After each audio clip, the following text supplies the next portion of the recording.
Bueno, les decía que vamos a tratar de ver hoy el tema de productividad con una perspectiva eh, macroeconómica. Desde luego que lo podemos ver con un enfoque micro, con un enfoque orientado a la organización individual, a la empresa, tal como hemos estado viendo todos los temas de calidad que principalmente se orientan a eso, ¿no? A dar herramientas para que cada organización pueda mejorar, pueda llevar adelante pautas de calidad. El concepto de productividad tiene implicancias, obviamente, también para cada unidad económica, pero se lo suele estudiar, los economistas suelen estudiar el concepto de productividad desde una perspectiva macroeconómica. Así que vamos a tratar de hablar un poquito de las dos cosas. En primer lugar, quiero conversar con ustedes acerca de algunas ideas que hay en torno al concepto de productividad. ¿Qué quiere decir productividad? ¿Y qué diferencias entre productividad y producción? Bueno, lo primero que tenemos que tener claro en esto es que la idea de productividad siempre nos remite a una relación entre producto, que sería la salida, y recurso, que sería el input, la entrada. La productividad es una relación donde medimos lo que se obtiene con respecto a alguno o algunos de los factores que se utilizaron para obtener ese producto. La producción es el valor absoluto del producto. Si decimos que la productividad es una relación, la producción sería el numerador de esa relación. Y en el denominador estaríamos consignando el monto del volumen o los datos relacionados con el input o con el recurso utilizado. ¿Sí? O sea, por ejemplo, nosotros podemos decir, tenemos la producción de 200 autos, ¿sí? Y entonces esa es una medida de producto.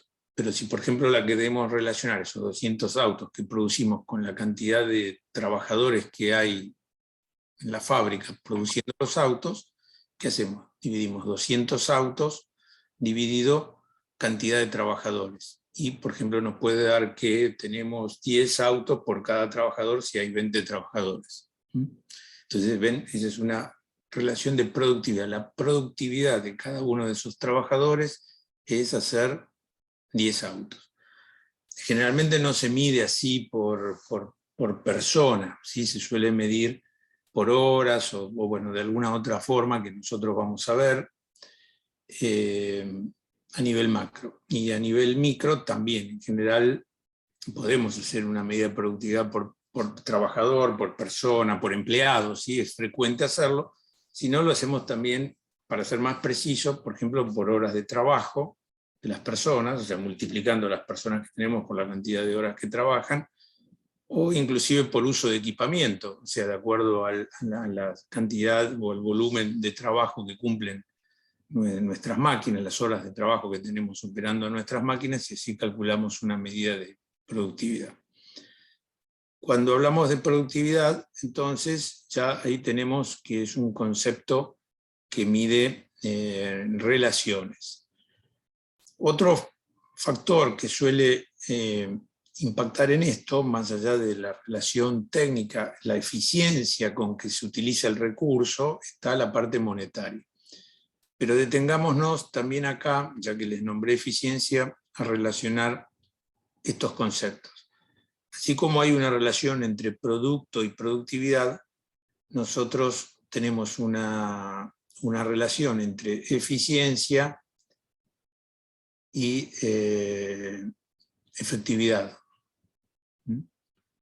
La eficiencia es un cociente, es una relación también, es como la productividad, la eficiencia con que usamos los recursos. La efectividad es haber alcanzado un resultado.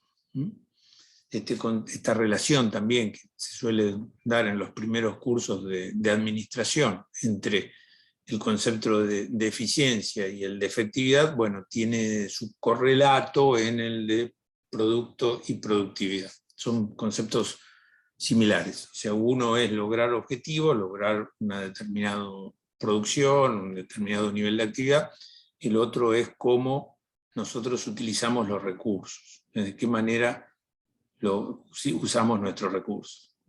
Entonces ahí interviene la idea del cociente. Así que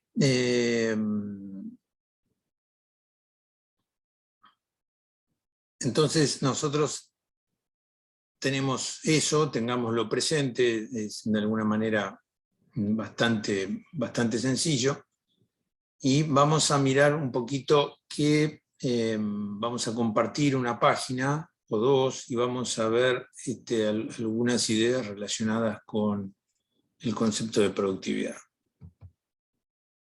Yo acá les puse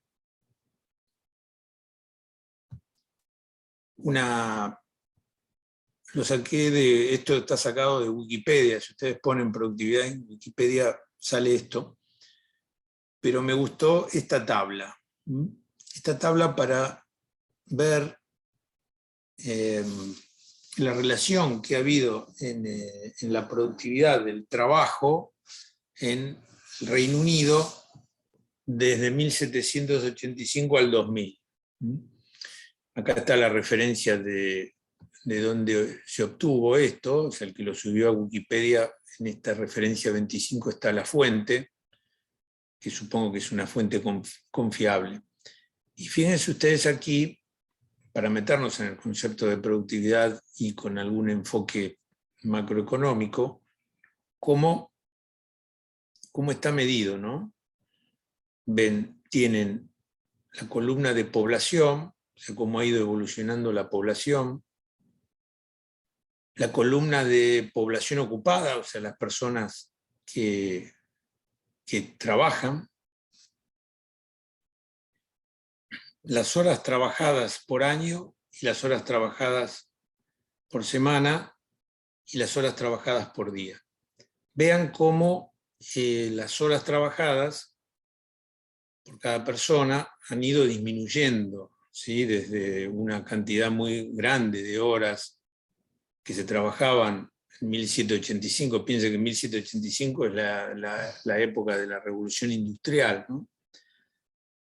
Fines del siglo XVIII, ¿sí? Se trabajaba muchísimo, no había descanso, las luchas de los empleados y operarios de aquella época y hasta el siglo XX fueron para reducir la jornada laboral, ganar descansos semanales, vacaciones anuales, etcétera, distintos beneficios. Y bueno, y cómo esto ha marcado una reducción del tiempo trabajado. La reducción del tiempo trabajado no ha significado una disminución del producto por persona, sino que ha habido un aumento. Ven, acá está puesto el Producto Interno Bruto per cápita, o sea, por persona, medido en dólares de 1990. O sea, está convertido en una moneda homogénea para poder comparar un año con otro, porque el valor de un dólar en 1785 no es lo mismo que en 1990 o que en el 2000. Entonces está todo llevado a dólares del mismo poder adquisitivo, del mismo poder de compra. O sea, está descontado el efecto inflacionario en esto.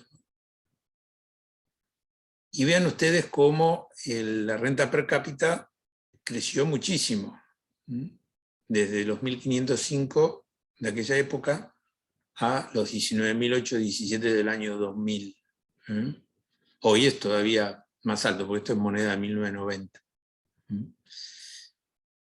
Y esto implica que la productividad por hora de trabajo aumentó. Ven, la productividad por hora de trabajo era relativamente baja, o sea, muy baja en 1785 y fue aumentando mucho y de manera muy acelerada en los últimos tiempos.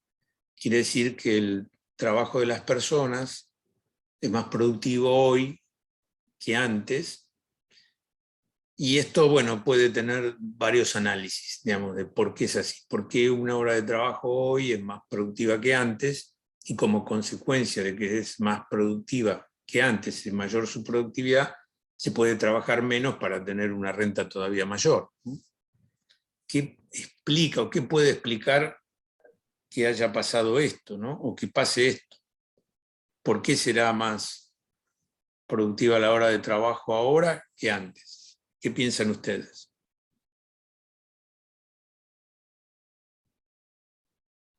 El avance tecnológico, por empezar, calculo, ¿no? Perdón, Pablo, no llegué a oír.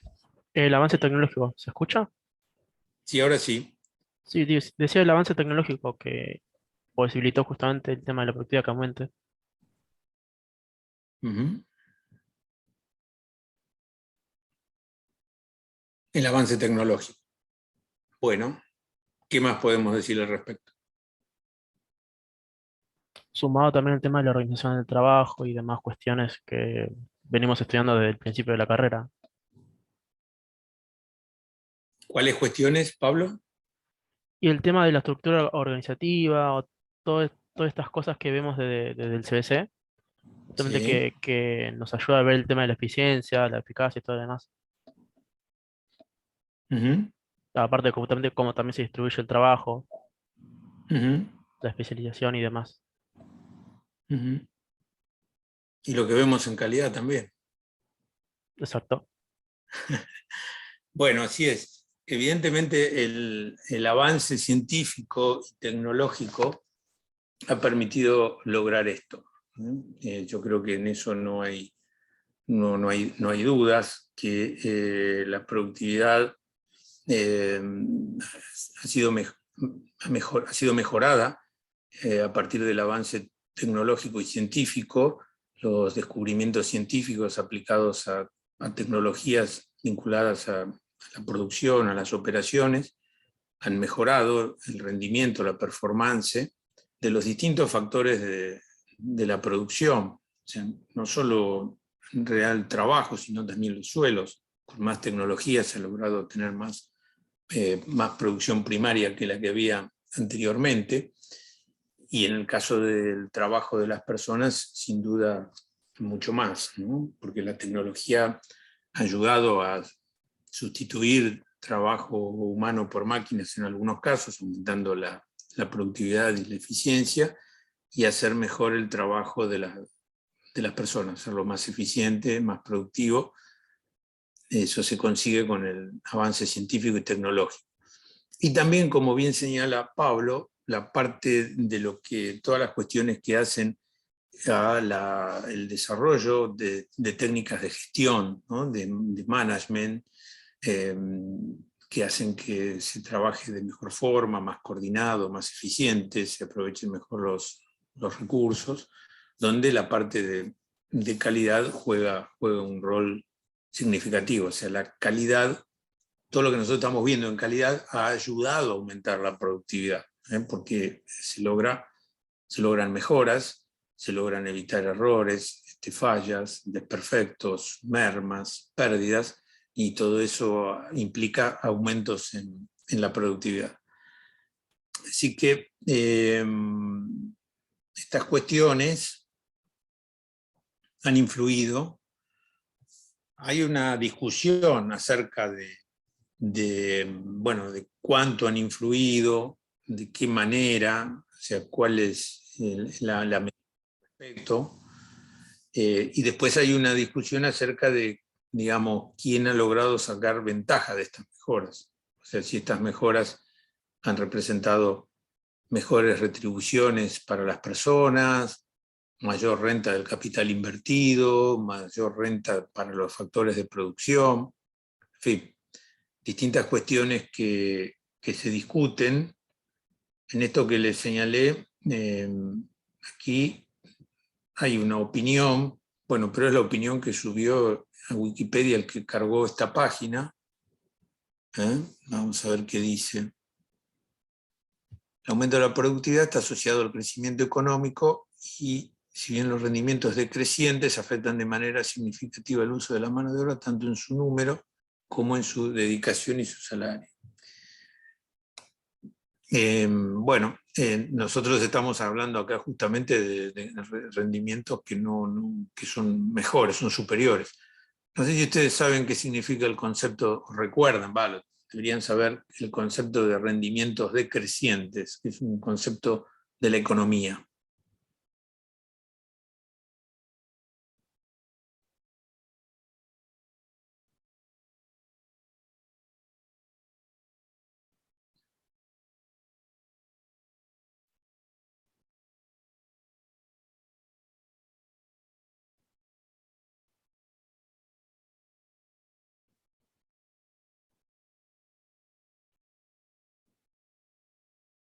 Y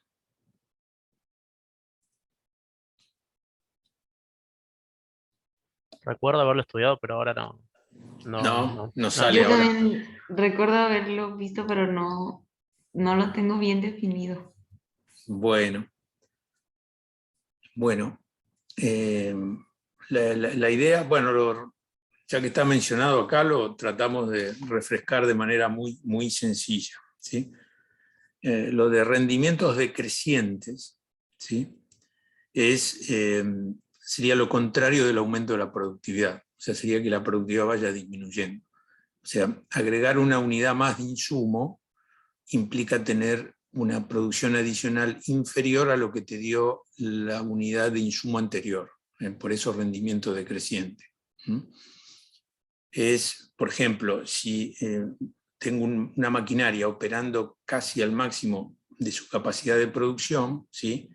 Y viene haciendo 1000 piezas por hora, la exijo un poco más, ¿sí? La fuerzo un poco más, pero no me salen 1000 piezas por hora, sino me salen 950 piezas por hora. En el rendimiento es decreciente. Esto se cumple en algunas situaciones, operativamente se cumple en algunos casos el rendimiento marginal decreciente, cuando justamente estamos sometiendo a instalaciones, infraestructura, a un esfuerzo muy grande, al borde de sus límites de capacidad de producción, o también a veces lo vemos cuando si nosotros queremos aumentar la capacidad y, por ejemplo, en el caso del trabajo, lo que hacemos es pagamos horas extras, ¿no? O sea, el rendimiento, ¿en qué decrece? En que el costo de la hora es más alto, ¿sí? Porque si para hacer un poco más de producción tengo que pagar una hora, la hora extra es más cara que la anterior, y en consecuencia tengo, disculpen que apago esto, en consecuencia tengo un rendimiento creciente, más alto que la unidad anterior. Ese es el concepto de rendimientos marginales decrecientes. Los economistas clásicos lo veían bastante porque se manejaban en una economía donde la mejora y la superación, esta es una explicación mía, ¿no?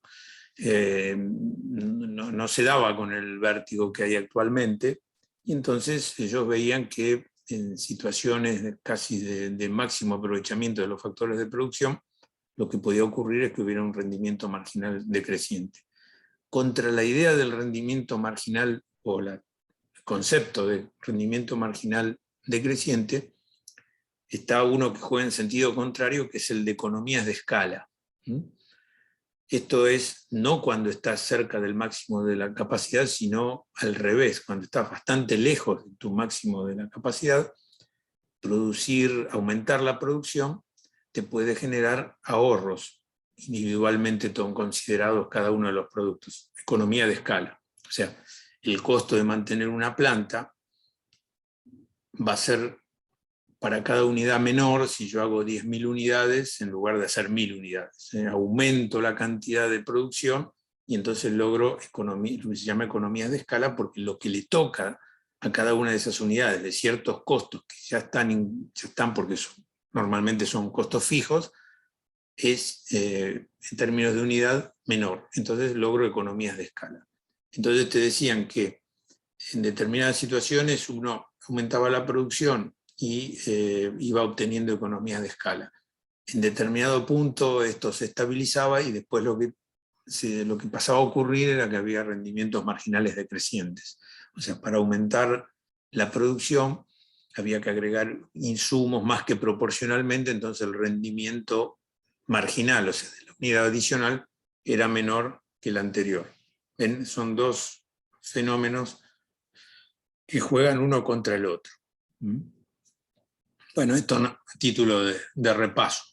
Consulta. Sí. Entonces, ¿el rendimiento decreciente es parecido a la deseconomía de escala? Bueno, lo podrías llamar como deseconomía de escala, sí. Ah, ok. Bien. A mí me gusta más rendimiento marginal decreciente porque es como los economistas lo han llamado, ¿sí? Pero creo que decirle deseconomía de escala sería lo mismo. Bien, perfecto, gracias. Y nada. Entonces, bueno, esto una aclaración, ¿no? Veamos a este párrafo, en fin, dice, históricamente el aumento de la productividad ha permitido la reducción de la jornada de trabajo por un requerimiento menor de mano de obra. Bueno, esto es dudoso. Veamos acá. Las causas del aumento de la productividad son consecuencia del desarrollo de la tecnología, del aumento del denominado capital físico y de la mejora del capital humano. Mecanización, industrialización, implantación de tecnologías de la información y la comunicación. Los TICs. Tecnología de la información y la comunicación, TIC. Que es así, que permite una mejora en la gestión, acá dice recursos humanos, pero es una mejora en general de la gestión. Y en cuanto a lo que es específicamente de la capacitación de las personas, está, como veníamos diciendo, el uso de mejores tecnologías para trabajar, y también habría que mencionar la cualificación de los operarios, los trabajadores o los profesionales, que ha ido creciendo en los últimos siglos, digamos, desde la revolución industrial a esta parte, y entonces eso también hace que la fuerza laboral esté más capacitada, permite aumentar la productividad. Recuerden todo lo que hemos insistido con este tema de la formación y la capacitación en los temas de calidad, ¿no? Bueno, además de ser importante o bueno para la calidad, aumenta también la productividad. Sistema de gestión bueno, y acá miren, acá lo menciona el que escribió esto, ¿no? Así como de la implantación del sistema de gestión de la calidad y la intensificación del capital que reduce la necesidad de mano de obra intensiva. Capital a través de invertir en equipamiento automático que reduce la necesidad de mano de obra intensiva. En general es sustitución de tareas rutinarias y operativas por máquinas que lo hacen de manera automática o robotizada. Y acá esto debe ser bastante controvertido o controvertible. El economista Joseph Stiglitz, que supongo lo oyeron nombrar o lo conocen o leyeron algo de él, considera que un aumento en las horas trabajadas como resultado del crecimiento demográfico que no redunde en un aumento de la productividad impactará en el nivel de vida debido a que la mayor renta no tendrá un valor real de consumo por la menor cantidad de bienes o servicios producidos según una determinada fórmula. Bueno, en un contexto de mayor productividad, para mantener los niveles de crecimiento de la producción total en valores de equilibrio es necesario reducir la jornada laboral. Resulta económicamente innecesario sobrepasar dichos niveles de crecimiento estable en concordancia con una tendencia al desarrollo sostenible y una situación de estancamiento demográfico. Hay una discusión acerca de si hay una discusión acerca de, como les decía, de quién se apropia de la mayor productividad, de qué sector, ¿no? Si el capital, si el empresariado, si los dueños de los factores de la producción, si los trabajadores, los operarios. Bueno, quién se apropia del aumento de la productividad es algo bastante discutido y con distintas corrientes de opinión, no nos vamos a detener en eso. También hay una discusión acerca de si, por ejemplo, lo que está planteado acá, reducir la cantidad de horas de trabajo, permite mejorar la situación laboral de más personas. O sea, porque si cada persona trabaja menos y se necesita una cierta cantidad de horas de trabajo para alcanzar los niveles de producción que se quieren lograr, eso va a implicar que se va a incorporar al trabajo mayor cantidad de gente, que de esa manera va a poder tener un mejor nivel de ingreso, porque va a estar recibiendo una retribución por su trabajo y no algún subsidio o algún apoyo de otro tipo. Entonces, por eso hay algunos dicen en varios países del mundo, en particular del mundo desarrollado, que hay que seguir reduciendo las horas de trabajo.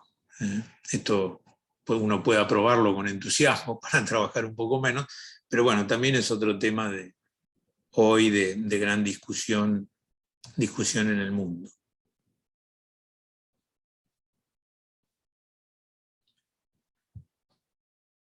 Bueno, lo que quería mostrarles es esto principalmente, esta tabla que me pareció interesante, ¿no? Para mostrar la tendencia que ha tenido.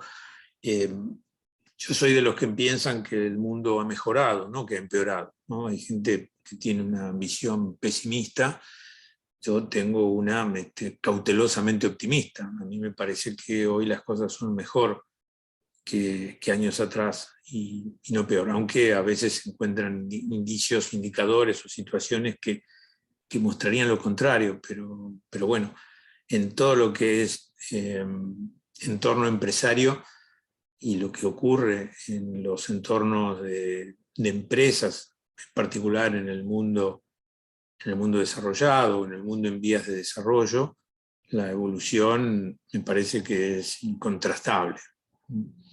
Más allá de que algunos pueden decir, bueno, pero ¿quién se está quedando con la riqueza? ¿Por qué no se aumentan los sueldos, las remuneraciones, más de lo que hay, de lo que se ha aumentado? Bueno, es una discusión, pero la tendencia me parece que ha sido favorable desde la revolución industrial a esta parte, durante el siglo XIX y el siglo XX, ha sido hacia la mejora.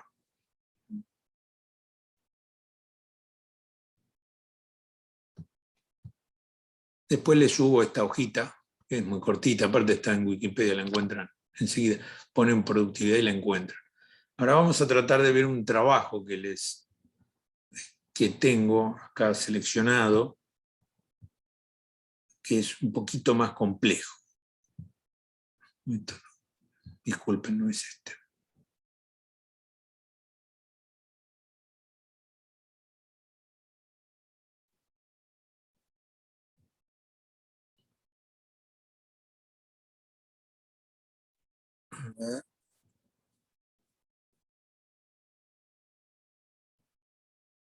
Estoy buscando.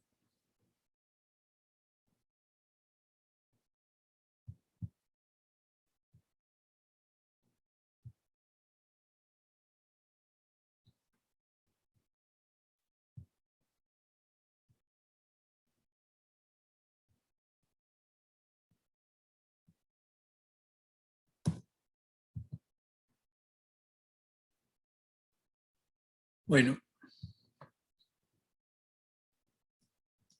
leen, ¿no? Instituciones para la productividad.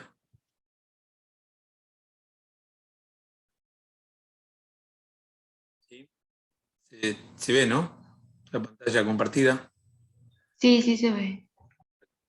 Bueno, Se ve bien. bárbaro. Acá, este es un trabajo que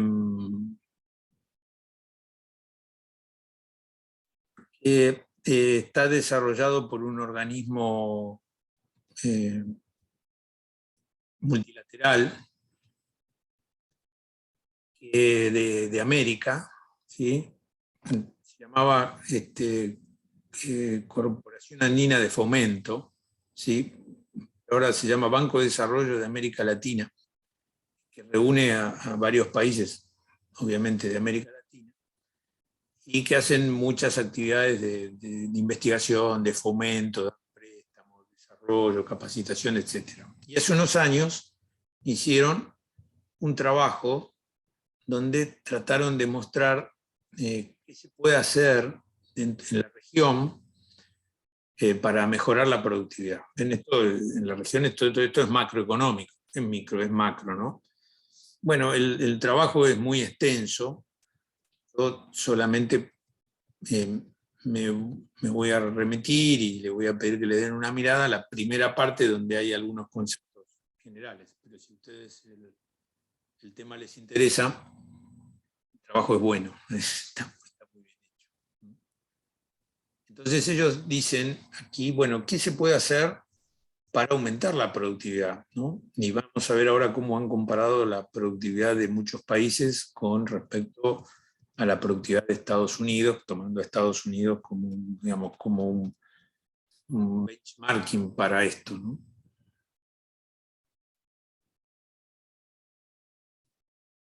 El trabajo es del 2018, tiene unos años, pero me parece que no lo han actualizado. Al menos hoy lo traté de buscar a ver si lo habían actualizado y no lo encontré. Yo después se lo subo todo, pero vamos a leer solo la primera parte. La primera parte que tiene esto, ¿no? Instituciones, productividad y desarrollo. Eso ahora lo conversamos y después ustedes lo leen.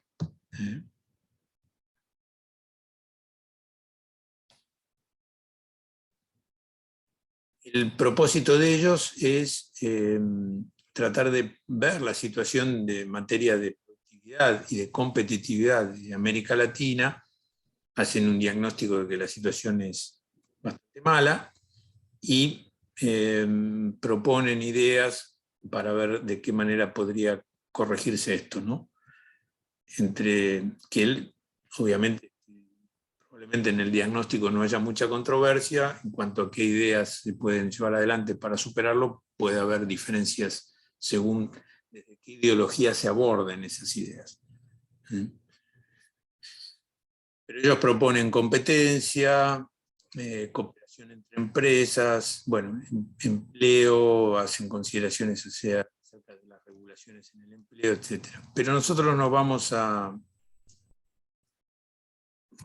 ver qué dice la primera parte, para entender un poquito cómo se mira desde una perspectiva macroeconómica el tema de la productividad.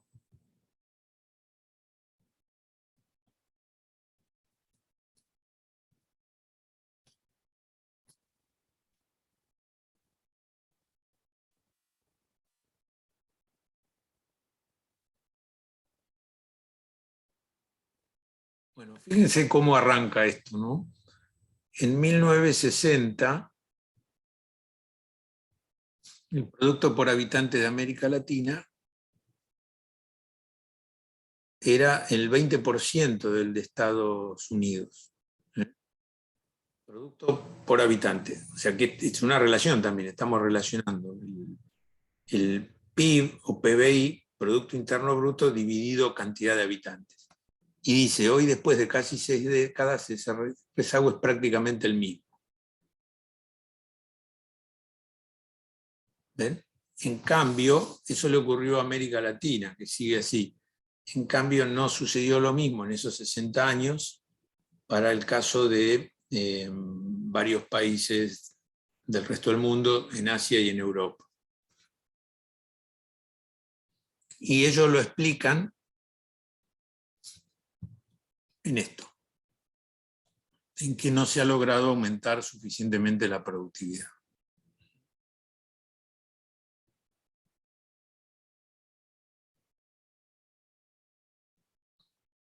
Dicen que la productividad es baja en todos los sectores y después hace un marco de explicación relacionado con el funcionamiento de las instituciones. O sea, le atribuye gran parte de este problema de la baja productividad a que las instituciones que tienen relación con la economía son deficientes. Este concepto de instituciones es bastante amplio, ¿no? Porque cuando se habla de institucionalidad en economía no solo se piensa en los poderes del Estado, sino se piensa en el marco contractual, o sea, cómo se hacen los contratos entre los agentes económicos, qué ocurre cuando hay un incumplimiento de contratos, o sea, si algún contrato se acuerda y no se cumple, bueno, cuánto se demora en lograr que la parte incumplidora finalmente lo cumpla. Todo esto incluso está bastante estudiado por una escuela, una corriente de la economía que se llama economía institucional. Entonces, ellos, desde esa perspectiva de la economía institucional, intentan explicar que algunos logran más progreso que otros porque tienen mejores instituciones funcionando. Tiene su lógica, bastante interesante esa forma de ver ciertas situaciones y comparar ciertos lugares o ciertos países unos con otros. Allí juega lo que los economistas llaman costo transaccional. Costo transaccional. No sé si ustedes recuerdan qué quiere decir esto de costo transaccional. No, nunca lo vi. ¿Ok? ¿Alguien lo vio? No, a mí tampoco me suena el concepto. Bueno, sobre esto escribió bastante un economista que se llama, no sé si vive, Douglas North, y le dieron un premio Nobel. Pero la idea sencilla del costo transaccional es lo siguiente. Piensen ustedes si están en un entorno macroeconómico donde hay fuerte desconfianza entre los agentes económicos. Entonces ustedes tienen que hacer un contrato con la otra parte y es un lugar donde las empresas, las personas siempre tratan de aprovecharse del otro, ¿sí?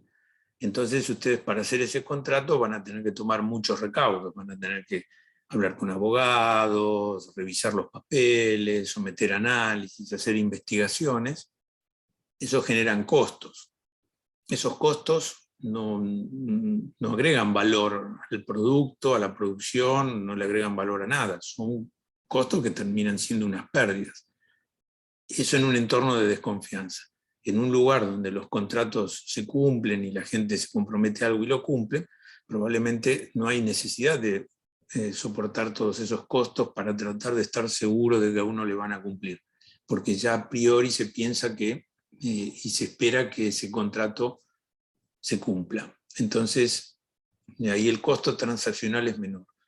Las economías donde tienen menos costos transaccionales son más eficientes, porque el costo transaccional, este tipo de costos transaccionales, terminan siendo pérdidas porque no le agregan valor ni al comprador ni al vendedor. Piénsenlo parecido, no es lo mismo, pero piénsenlo si ustedes tienen que operar en un lugar donde hay muchos robos versus un lugar donde hay pocos robos. Bueno, donde hay pocos robos no van a tener que gastar tanta plata en seguridad para prevenir los robos, porque hay pocos robos. Van a poder operar con menores costos. En un lugar donde hay muchos robos, van a tener que aumentar la seguridad para evitar que les roben. Lo de transaccional no es lo mismo que robo, sí, pero se los exageré para que vean el concepto. Esto que puede parecer algo de poco impacto, para algunos economistas tiene fuerte impacto. Entonces, en lugares donde las transacciones o las negociaciones económicas se pueden hacer en situaciones o en entornos de mayor confianza, con menores costos transaccionales, se puede ganar en eficiencia y se pueden lograr costos menores, que eso en definitiva es mayor productividad, ¿no? Como estamos conversando. No sé si lo logré explicar.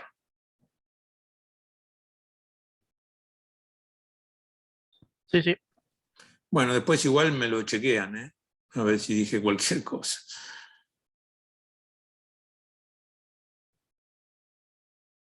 Bueno, vamos a ver un poquito más qué análisis están haciendo ellos, ¿no? Como ven, a esta gente le preocupa que la diferencia que hay entre el ingreso per cápita de los países latinoamericanos con respecto al de Estados Unidos, ¿no? Que lo toma como un benchmark. ¿Qué quiere decir benchmark? Es prácticamente copiar o ver qué es lo que está haciendo nuestra competencia y ver cómo podemos adaptarlo a nuestra empresa. Bueno, sí, exacto, eso es benchmark.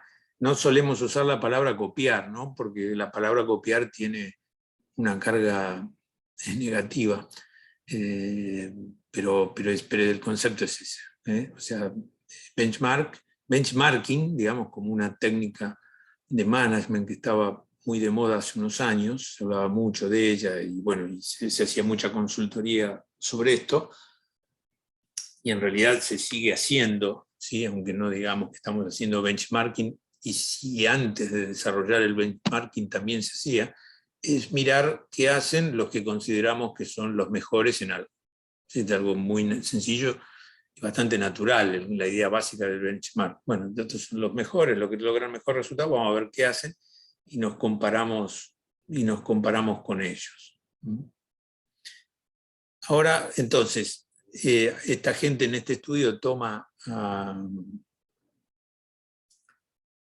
el PIB per cápita de Estados Unidos y de cada uno de los países para hacer la comparación. O sea, ¿qué porcentaje del PIB per cápita de Estados Unidos logra uno de los países, de varios países que están tomados en esta muestra, y lo pone en este gráfico? ¿Ven? ¿Se llega a ver?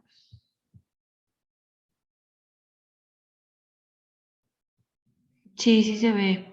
Bueno, fíjense ustedes acá la evolución, ¿no? Lo ideal, ¿qué sería? Bueno, que todos estos países estuvieran todo parejito cerca del PBI per cápita de Estados Unidos. Que el PBI per cápita de Estados Unidos ha ido aumentando, o sea que todos hayan podido lograr aumentar en la misma proporción que se logró aumentar el PIB per cápita de Estados Unidos. Pero esto no ocurrió así, ¿ven? Esto es lo que le llama la atención a los autores, porque, por ejemplo, un caso muy estudiado es el de Corea del Sur, no Corea del Norte, Corea del Sur, ¿ven? Que arrancó en los años 60, años 50, 60, muy de abajo, era un país muy pobre, y hoy, ¿ven? Tiene hasta el 2014, y después de haber seguido, se acercó al PBI per cápita de los Estados Unidos. Quiere decir que mejoró mucho su situación comparado con Estados Unidos, se acercó al top, digamos, al país tope, al modelo, digamos, al benchmark. En cambio, no ocurrió lo mismo con otros países. Veamos, por ejemplo, qué le pasó a España. España debe haber andado bien, ¿no? España debe ser rajita debe ser ¿sí? No arrancó tan abajo como Corea, pero bueno, arrancó bastante abajo y fue aumentando. En cambio, los países americanos, que son los que están el resto, digamos, de las líneas, ¿sí? Tuvieron una suerte dispar, crecieron en algún momento, pero después bajaron, después volvieron a crecer. Acá está esta línea llena, es Argentina, pero si esto se sigue al día de hoy, va más para abajo violentamente.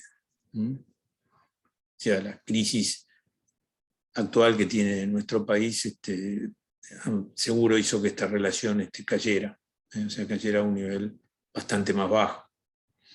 No lo calculé, pero bueno, probablemente en torno al 0,20, digamos, de vuelta al inicio, digamos, o sea, como volver al principio, para Argentina. Probablemente a Venezuela le pase algo parecido, y los otros países de América, de América Latina, bueno, habrán andado más o menos dentro de estos valores. Algo mejor que en los años 60, pero no mucho mejor. Entonces ellos se proponen, bueno, ¿qué analizar, ¿no? Para ver qué puede estar pasando, ¿sí? La explicación la tratan de buscar a través del lado de la productividad y hacen este análisis, ¿no? Recuerden que nosotros arrancamos de la renta per cápita, ¿sí? Igualan ingreso per cápita a Producto Interno Bruto per cápita, que según cómo se calcule puede no ser igual, pero bueno, acá está igualado, y tratan de descomponerlo, ¿sí? Para ver en qué medida la productividad puede estar influyendo, ¿no? Entonces, vean ustedes cómo está relacionado esto, está puesta. La participación laboral, ¿sí? La participación laboral es la relación de qué proporción de la gente, de la población, ¿no? Integra la fuerza laboral, ¿sí? Porque acá estamos partiendo de ingresos, estamos midiendo ingresos per cápita, renta por toda la población. Bueno, pero la construcción del ingreso, cómo se logra el ingreso, va a ser de la gente que está trabajando, no de la que no está trabajando. Entonces dicen, bueno, participación laboral, hay un índice entre la fuerza laboral y la población. O sea, qué cantidad de personas con respecto a la población están trabajando. Esto después se pondera por la tasa de empleo, ¿sí? La tasa de empleo es dentro de la fuerza laboral quiénes están trabajando, ¿sí? Porque hay algunos que no están trabajando porque están desempleados. Ven, acá hay una distinción bastante importante, ¿no? Fuerza laboral podría ser definido también como población económicamente activa. Son los que deciden trabajar. Pero una vez decidido trabajar, está la posibilidad de tener trabajo, y entonces tienen empleo, o ser desocupados. No tienen empleo, quieren trabajar, pero no tienen empleo, entonces son desocupados. El desocupado es distinto del que no quiere trabajar, quien no puede o se retiró de la fuerza laboral, o sea, desistió de conseguir empleo y está sin ocupación. Es diferente el concepto. Otro factor de ponderación, después multiplicado acá, es las horas trabajadas por el trabajador promedio. O sea, qué cantidad promedio trabaja cada persona. Y después la multiplicación por la productividad del trabajo. ¿Dónde está el ingreso y el empleo por horas por trabajador? Donde van a influir tres factores: la productividad total de los factores, la intensidad del uso del capital físico y la intensidad del uso del capital humano. Para medir esta relación de productividad del trabajo, se van a desagregar o descomponer estos tres factores. Los economistas clásicos en general distinguían capital físico y capital humano. Solían, porque era una economía tecnológica, veían la economía tecnológicamente poco desarrollada, entonces decían, bueno, ¿qué hay? Hay capital físico, principalmente la tierra, y ¿qué otra cosa hay? Trabajo, ¿sí? Bueno, hoy sabemos que esto no es así. Hay los factores que comentábamos antes, tecnológicos, de utilización de recursos, de conocimiento, etcétera, que influyen para que esto tenga un peso mucho más importante. Y vamos a ver, más allá de las cosas técnicas que están acá,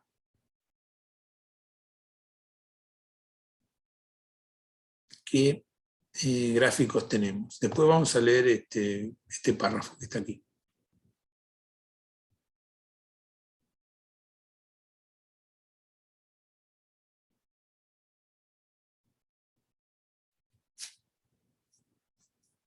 Bueno, vean ustedes acá lo que trata de mostrar. Hay muchas cuentas detrás de esto, pero acá está la síntesis. Es cada uno de estos elementos, ¿sí? ¿Cómo se vinculan con la situación de Estados Unidos? O sea, lo que he nombrado, ¿no? Participación laboral, tasa de empleo, horas de trabajo, intensidad de capital, capital humano y productividad total de los factores. ¿Qué proporción, ¿sí?, con respecto a lo que ocurre en Estados Unidos representa cada uno de estos? Ya habíamos visto que el PIB per cápita era poquito, ¿no? Había crecido muy lentamente, y entonces se trata de mostrar cómo han evolucionado o cómo están evolucionando los demás elementos respecto a Estados Unidos. Y como vemos da algo bastante parejo, ¿no?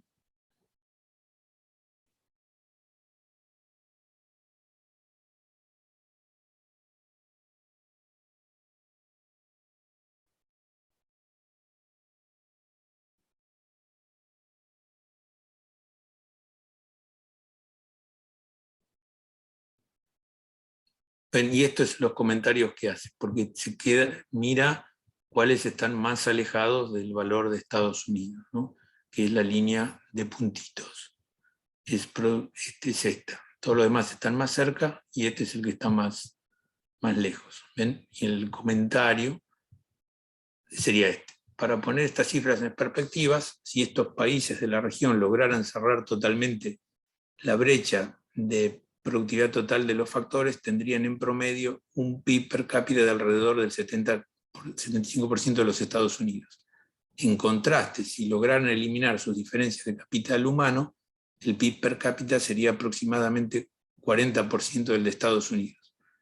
En otras palabras, cerca del 80% de las diferencias de ingreso por habitante en América Latina con respecto a Estados Unidos son atribuibles a su baja productividad total de los factores, y el resto se debe casi en su totalidad a diferencias en capital humano.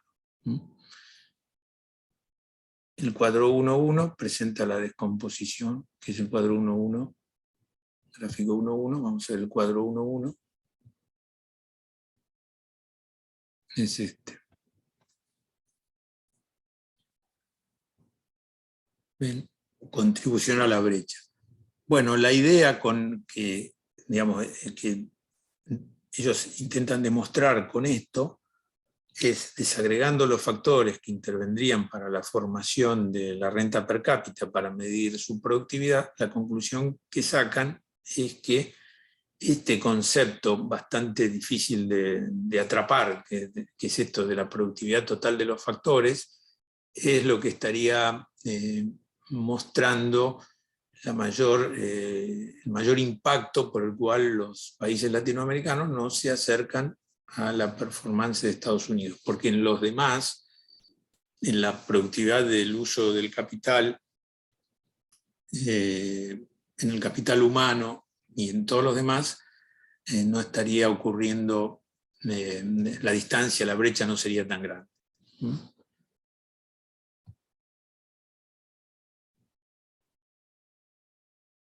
Bueno, por supuesto que esto es una explicación que hacen ellos. Yo lo que no se los puse para que la compartan, sino para que vean cómo se hace el análisis de este tipo de temas desde un punto de vista macroeconómico, y cómo hay algunos interrogantes o dilemas que son difíciles de resolver, ¿no? Porque es difícil de explicar por qué no se logra mayor bienestar, digamos, por qué no se logra mayor progreso, ¿no? Por qué no se logra mayor productividad. Vamos a leer finalmente este parrafito que está acá. Propongo que lo leamos, porque por ahí nos aporta alguna idea más. Entonces, ¿qué plantea acá? La preocupación por la existencia de brechas de productividad entre países está motivada por la relación entre estas brechas y las diferencias en los niveles de bienestar, dado que el consumo es un elemento importante para el bienestar. Así surge la pregunta de hasta qué punto las diferencias en el producto por unidad de insumo entre países efectivamente reflejan diferencias en la capacidad de consumo. Otro factor más acá, que este es un factor relacionado con los precios. ¿Hasta qué punto es posible medir la productividad relevante para el bienestar? O sea, además de tener productividad, de lograr producto, que esto te provoque bienestar, y está tomando como una de las manifestaciones de bienestar la capacidad de consumir. Que bueno, podemos también discutir si es esto solo lo que influye para tener bienestar. Y entonces señala aquí, un aspecto que dificulta la comparación entre países son sus diferentes precios, aún para bienes muy similares. El hecho de que, por ejemplo, la hamburguesa de una misma cadena de comidas rápidas cueste más del doble en Suiza que en México, implica que adquirir una cierta canasta de consumo requiere menos ingresos para un residente mexicano que para uno suizo. No reconocer esta diferencia llevaría a una subvaloración de la productividad y el ingreso de México con respecto a Suiza.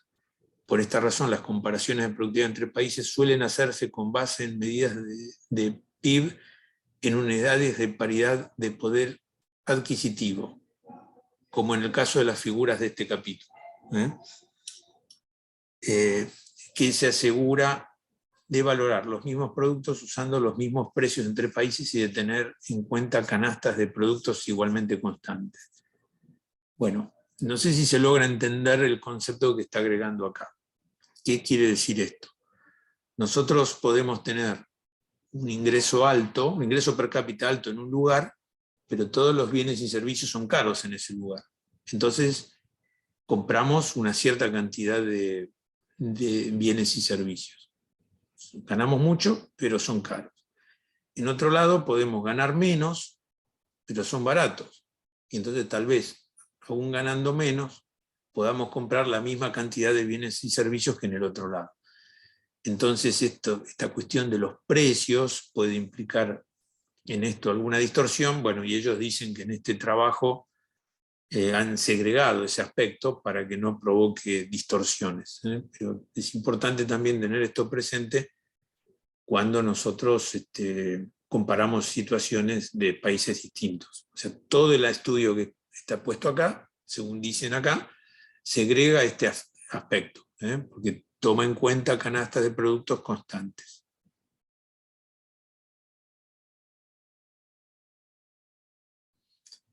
Y después sigue diciendo, además el bienestar que genera comer una hamburguesa a un consumidor promedio en México puede ser diferente al que genera en Suiza.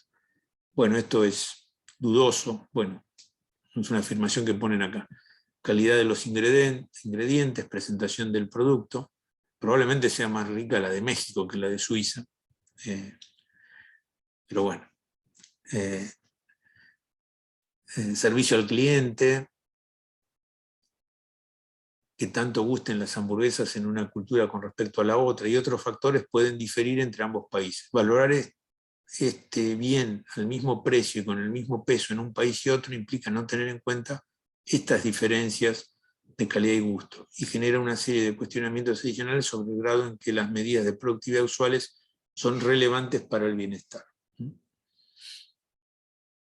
Bueno, acá ven, hasta te está poniendo medio en tela de juicio que las medidas de productividad pueden no tener una correlación tan directa con el bienestar. O sea, puede ser altamente productivo y no tener mucho bienestar. Aún si las canastas de bienes y servicios que consumen dos países estuvieran compuestas por las mismas categorías de bienes y servicios, una medida de la productividad relevante para el bienestar debería tener en cuenta estas diferencias en los atributos del consumo. La productividad relevante para el bienestar no contempla solamente la eficiencia de los procesos de producción, sino también el grado en que el consumidor tiene acceso a los bienes y servicios variados y de alta calidad. De eso nosotros no tenemos duda que es un factor importante. Desafortunadamente no es usual incorporar ajustes de calidad de los productos y preferencias de los consumidores en los análisis de productividad. Bueno, macroeconómicamente esto no se suele tomar en cuenta porque es difícil de medir, ¿no? Más allá de las desagregaciones que se hacen por precio de los productos en un lugar y el otro, no se suele ir mucho más allá que eso. Bueno, pero de todas maneras, más allá de las dudas que puede haber entre este concepto de productividad y bienestar, desde mi humilde punto de vista, aumentar la productividad va a provocar mayor bienestar. Las medidas pueden no ser proporcionales, pero va a ocurrir así. O sea, si nosotros somos más productivos, más eficientes, tenemos más conocimientos, hacemos mejor los trabajos, logramos producir más bienes, logramos más calidad, menos errores, etcétera, más valor, agregamos más valor, seguramente eso también va a repercutir en que consigamos mayor bienestar. Porque además del beneficio que vamos a recibir por lo que hacemos, vamos a estar en un entorno de actividad económica donde todos van a estar, cabe esperar que todos estén haciendo parecido, y eso va a redundar en una mejora para todos.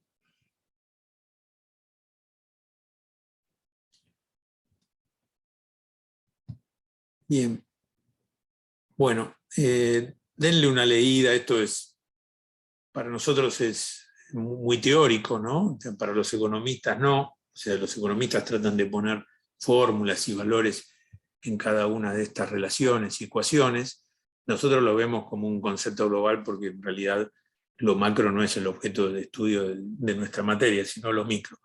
Pero como productividad tiene una connotación macroeconómica importante, quise por lo menos mostrarle los factores o los términos y los conceptos que están involucrados en esto.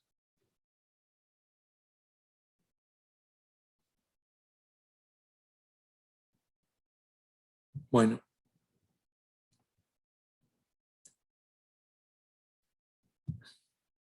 Si yo concluiría acá, si desean hacerme alguna pregunta, adelante, si no les dejo esto para que lo lean un poco. Solo el capítulo 1, insisto, nada más, le dan una leidita y ya estaría. Perfecto. Hasta el lunes, profesor. ¿Estamos de acuerdo? Sí. ¿Alguna pregunta? Sí, está bien. Lo mandaría igual por el grupo, ¿verdad? Sí, lo pongo. Este archivo puede ingresar en el grupo. Si no, lo pongo en el campus, y es muy pesado y no. Pero no creo que no va a haber problema. Les mando todo el trabajo, insisto, no hay que leer todo el trabajo. Si les gusta el tema, sí, pero para nosotros con ver lo primero que estuvimos conversando ya es suficiente.